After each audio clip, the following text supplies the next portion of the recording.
Bonjour et bienvenue dans cette formation Confronter son projet aux réalités. L'objectif de cette formation aujourd'hui, c'est effectivement de vous donner un petit peu des pistes et des clés quand on a un projet à mener. Quelles sont les réalités auxquelles on doit se confronter de manière à savoir si notre projet il est viable ou pas. Donc, revenons un petit peu sur l'idée de notre projet, d'où il part. Première phase, avant même d'en arriver à confronter notre projet aux réalités, on a ce projet qui va être sorti de notre imagination. Ça peut être une idée, une pensée, un rêve, un besoin, un questionnement. C'est vraiment quelque chose qui va tout d'un coup émerger, une envie qu'on a envie de porter. Et donc, ça va vraiment être quelque chose qui va être là, beaucoup dans notre esprit. On va y penser, on va y rajouter des petites choses, etc. Mais globalement, c'est plutôt un truc qui va vraiment se passer à l'intérieur de notre tête. Et parfois, on peut en parler un peu, ou beaucoup, ou pas du tout. Tout va dépendre un petit peu des personnes et des personnalités. Mais c'est quelque chose qui va, grosso modo, rester à l'idée, pour le moment, d'idées, de pensées, de suggestions, de pistes, on va dire. Puis, dans un deuxième temps, en général, dans les processus créatifs, ce projet, cette idée, etc., va comme tomber en arrière-plan. On va pas vraiment s'en occuper. On va la laisser en fait un peu vivre sa vie. On la met pas sur le devant de la scène. Et au fond, cette idée, elle va comme tisser son chemin en arrière-plan dans notre esprit. Elle va suivre un petit peu sa vie, tout simplement. Et puis, on va même parfois avoir une nouvelle idée ou une nouvelle envie, même parfois des choses qui vont être mises en place et mises en œuvre, qui vont arriver dans le concret, mais on a toujours cette idée qui va rester en arrière-plan. Et encore une fois, vous voyez, on reste sur quelque chose qui est très de l'ordre du mental en fait. Puis, dans un troisième temps, va arriver un moment où en fait, cette idée, il va falloir la faire sortir de sa tête, où on veut qu'elle arrive, et on va commencer à y travailler de manière très concrète. En gros, c'est l'idée qu'à un moment, si on veut que ça devienne réalité, il va falloir, en gros, la faire émerger dans la vie réelle. Et donc, pour ça, on va mener tout un ensemble d'actions pour aller confronter ce projet, justement, aux réalités.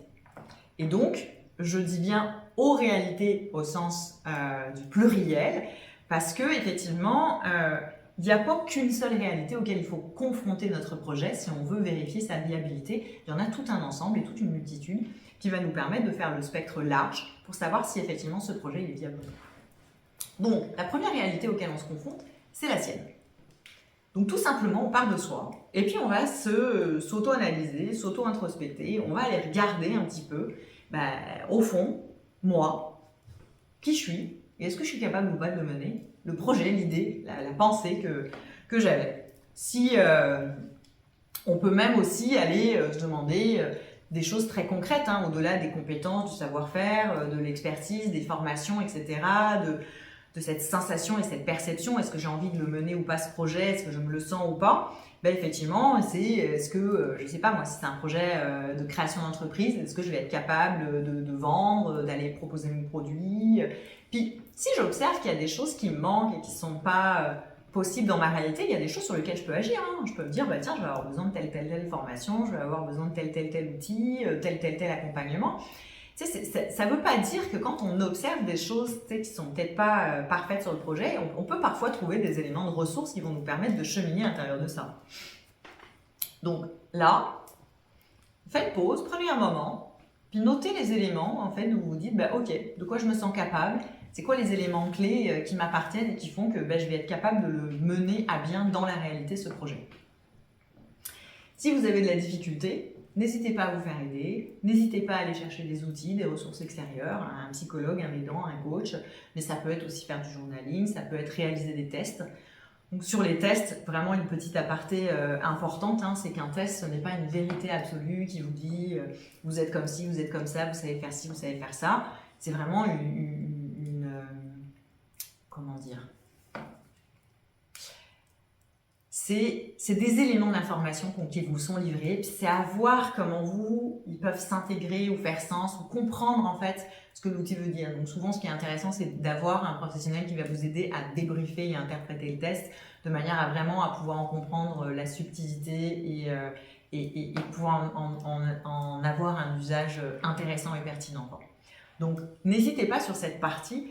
à prendre du temps, à vous donner du temps. Ça peut être effectivement de commencer à remplir là à la fin de la vidéo, mais n'hésitez pas à y revenir régulièrement, à vous dire, bah tiens, là, je peux faire ci, je peux faire ça, il y a ça qui est intéressant, etc. Donc, confrontez effectivement aux réalités, puis si votre réalité évolue, bah, affinez cette partie-là.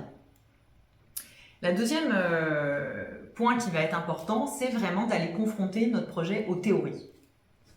Donc, qu'est-ce que j'appelle la théorie? C'est au fond un métier, un projet.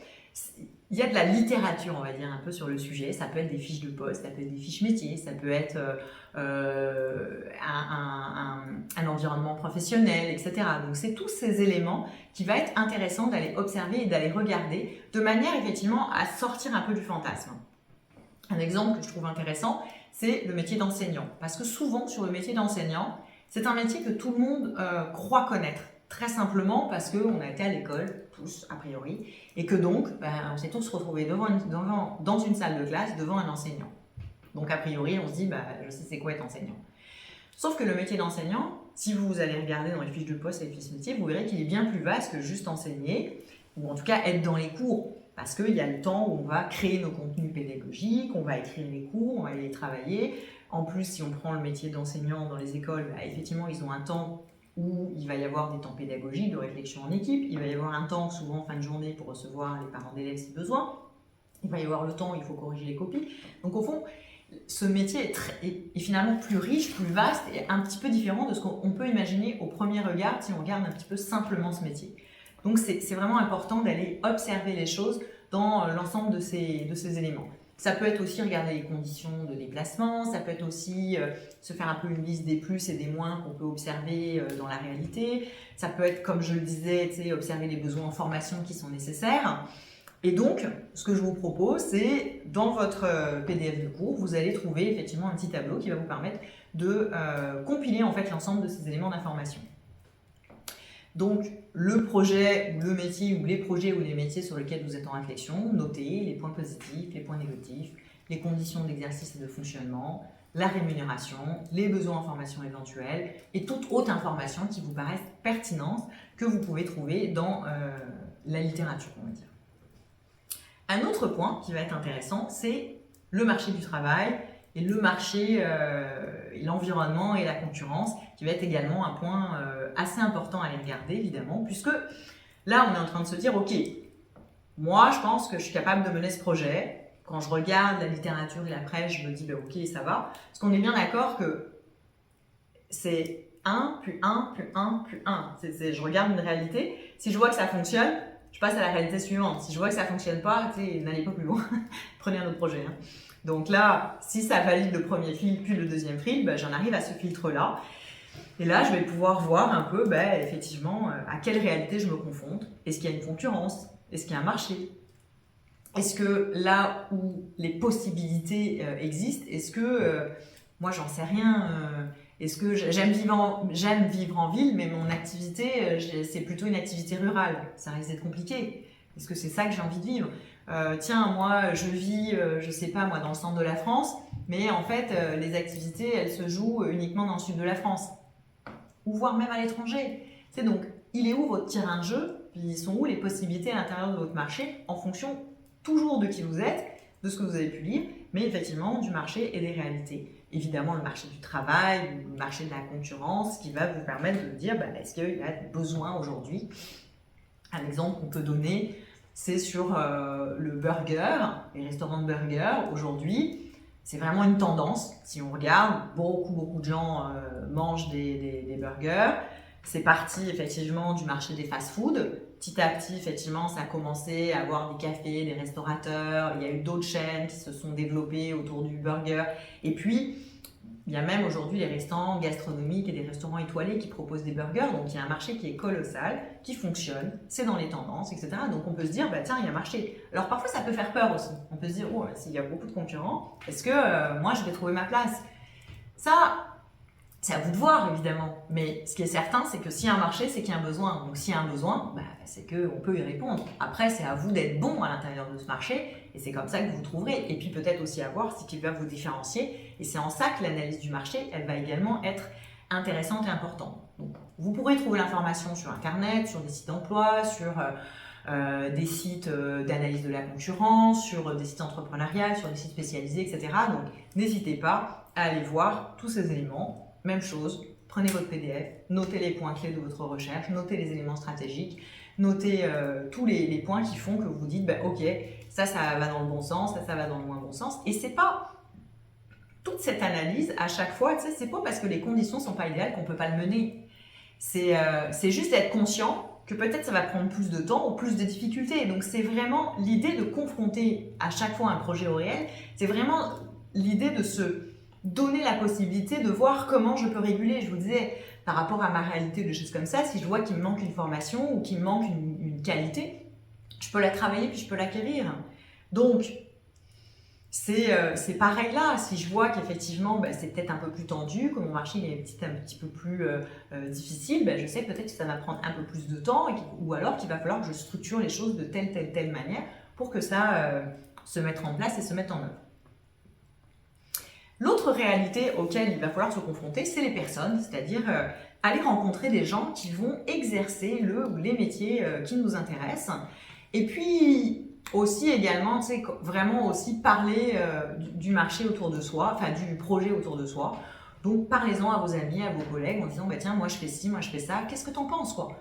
Moi je sais ce que j'en pense, je sais ce que la théorie en dit, je sais ce que le marché en dit, mais au fond, mon entourage, comment ils perçoivent un peu ça, qu'est-ce qu'ils en disent, qu'est-ce qu'ils en pensent. Ils peuvent aussi connaître le marché, connaître le métier, etc. Et donc vous donner des éléments pertinents. Évidemment, la chose qui est vraiment, et là je vais insister, c'est vraiment, parce que c'est extrêmement important d'en confronter son projet au réel, c'est vraiment d'aller rencontrer des gens qui exercent le ou les métiers qui vous intéressent. Parce que là, vous allez vraiment être au plus proche du réel. Et si vous n'avez pas fait tout le travail en phase amont, ce sera bien plus difficile d'interviewer ces gens parce que vous connaîtrez moins ce métier, vous serez beaucoup trop naïf. Alors que si vous avez déjà fait ce travail, quand vous allez être à cette enquête métier, vous allez pouvoir vous dire « Ah oui, quand la personne dit ça, ça fait écho chez moi » ou « Tiens, j'ai vu ça dans la presse, etc. » Donc vous aurez déjà un niveau de connaissance qui va vous permettre d'avoir une enquête métier qui est assez affinée et précise, qui va vraiment vous permettre d'aller plus loin dans la démarche et dans la validation de votre projet ou pas. Donc cette enquête métier, elle se fait auprès de qui? Elle se fait auprès de tous les gens qui peuvent exercer ce métier. Elle peut se faire aussi également auprès des formateurs de ces métiers et elle peut également se faire auprès des managers des métiers dans lesquels vous exercez, ce qui va vous donner en fait tout un environnement et des points de vue différents autour du métier et du projet que vous souhaitez porter et qui va vous permettre vraiment de mieux le saisir, de mieux le comprendre, de mieux l'analyser et vraiment d'aller au plus près du terrain. Si j'en reviens à mon exemple d'enseignant, il est très clair que quand si vous allez parler à un enseignant, vous allez voir qu'entre les fiches de poste, les fiches métiers et tout ce que vous avez pu recueillir comme information, vous allez avoir encore une autre réalité. Et c'est une réalité qui va être intéressante. Cette réalité-là, elle est aussi intéressante parce qu'elle va être remplie de biais. Qu'est-ce que j'appelle les biais? C'est que on peut aimer ou pas aimer son métier. On peut être satisfait de l'exercer aujourd'hui ou pas. On peut aussi avoir décidé qu'on a envie de changer de métier et que c'est plus ça qu'on veut exercer. Donc en fait, ces éléments-là vont colorer ça. Donc forcément, ces enquêtes métiers ne sont pas objectives, elles sont 100% subjectives. Et c'est ça qui est passionnant quand on va rencontrer des gens qui exercent un métier, c'est qu'on ne leur demande pas d'être objectif avec leur métier. On veut qu'ils soient subjectifs parce que c'est ça qu'on va chercher. On veut chercher cette réalité de se dire « Waouh, c'est comme ça qu'il le vit ». Puis peu importe qu'il l'aime ou il l'aime pas, n'oubliez pas, vous avez fait tout le reste en arrière. C'est à vous qu'il faut voir, à vous qu'il faut voir comment ça se donne, quoi. Tu sais. Si on vous dit, tiens, c'est un métier qui est très en autonomie, puis vous avez vu dans votre personnalité ce que vous êtes, vous aimez tout le temps travailler en équipe, c'est peut-être pas vraiment un job pour vous, quoi.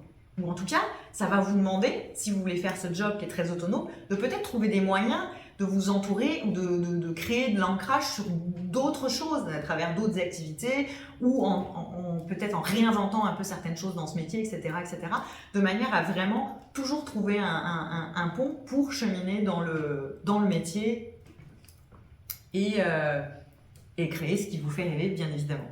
Donc, dans un premier temps, je vous invite à noter les gens et les pistes auprès de qui vous pouvez faire des enquêtes métiers. Donc, vous trouvez également sur Internet des annuaires en fait, et des gens qui proposent, qui s'inscrivent en fait à des sites web qui permettent effectivement d'aller trouver des contacts.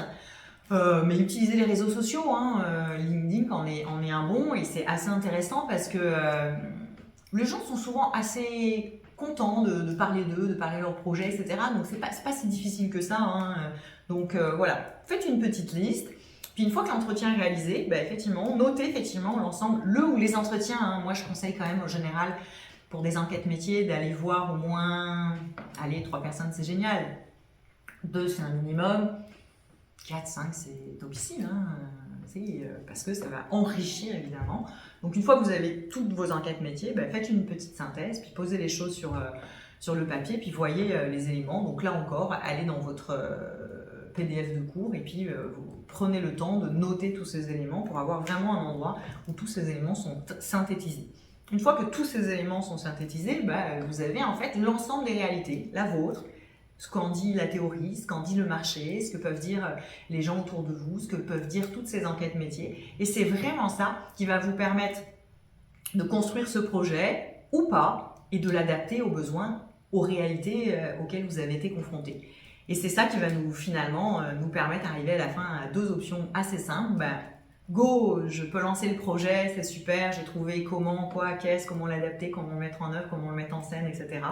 Et puis ensuite, ben, patience et persévérance vont vous permettre d'aller mener ce projet à bien. Et puis évidemment, ben, l'autre option, c'est le no-go, c'est-à-dire que ben, en fait, je suis passé tous les filtres et je me rends compte que ce projet ne fonctionne pas. Le no-go va arriver à chaque étape, hein. La mienne, go no-go, la théorie, go no-go, le marché, go no-go, puis l'enquête métier qui est un petit peu le point graal qui va faire qu'on va pouvoir trouver un projet. Mais n'oubliez jamais, tu sais, quand j'arrive à un no-go à la fin de toutes ces réalités, c'est sûr qu'on a le droit d'accuser un peu le coup, tu vois, puis de se dire, waouh, tout ce travail, puis je me rends compte que je vais pas aller au bout, ça va fonctionner, ça peut être un peu dur, puis prenez un petit moment pour vous en remettre, il n'y a pas de souci. Mais c'est pas une fin, tu sais, un no-go sur un projet, c'est retour au point 1, quoi. Je vais avoir un nouveau rêve, une nouvelle idée, une nouvelle envie, un nouveau projet, puis je vais pouvoir refaire tout mon processus.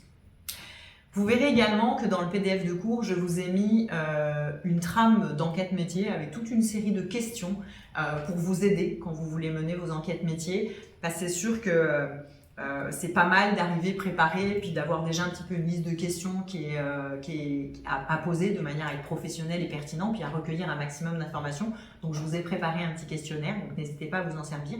N'hésitez pas à rajouter toutes les questions qui peuvent vous donner envie, qui vous paraissent pertinentes, puis à laisser place à la spontanéité, bien évidemment. Voilà, et bien écoutez, je vous souhaite bon cheminement pour confronter votre ou vos projets aux réalités. Et puis, belle suite. Au plaisir.